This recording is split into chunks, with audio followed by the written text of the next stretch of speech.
C'est un travail de l'ombre, une symphonie sans fin que l'on remet en permanence sur le métier. Voici les coulisses d'un concert. Et dans la musique classique, curieusement, les répétitions démarrent toujours sur les chapeaux de roue.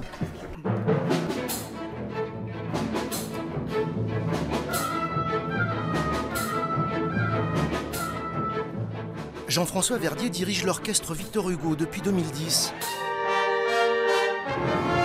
Et pour le premier concert de l'année, le chef a composé un programme plutôt relevé, avec notamment cette œuvre de Richard Strauss. C'est ça, le pays de l'orchestre, c'est ces compositeurs-là en fait. C'est là où tout le monde peut jouer des choses rutilantes, des choses qui mettent un challenge, où ça sonne dans tous les sens partout, on entend les instruments qui se mélangent, c'est ça qui est fabuleux dans un orchestre.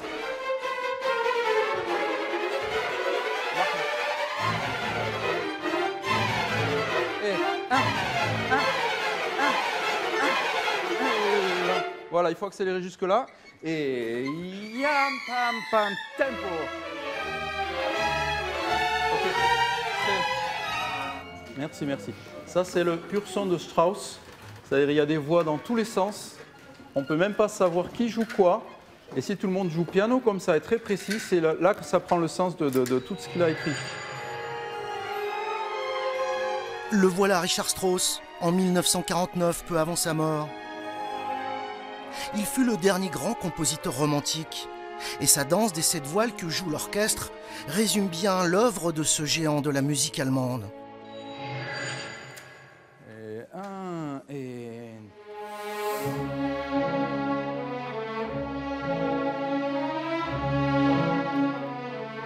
L'orchestre Victor Hugo n'est pourtant pas une formation permanente.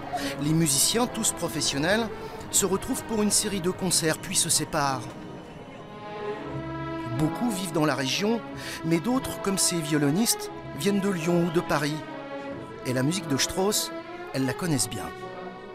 La première chose déjà, c'est que c'est très difficile. C'est redoutable. Ça c'est redoutable, je veux dire, ça reste, quand on voit arriver une partition Richard Strauss, on sait tout ce que ça va... Souvent dans les concours d'orchestre, il y a des extraits de ses œuvres.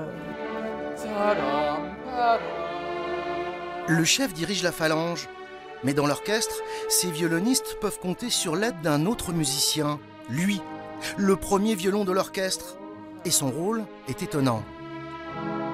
Nous, au fond, on voit la tête de Yann, on voit son archet, et il nous transmet c'est important pour des choses un peu techniques, par exemple de savoir où est-ce qu'il va jouer son coup d'archet, s'il va jouer plutôt à la pointe, au talon. C'est important qu'on ait un œil sur lui pour que tout le monde fasse pareil. Avant tout, j'ai envie de fédérer et bien évidemment, surtout aussi traduire l'envie de chef et relayer, entre guillemets, les informations ou ses envies musicaux.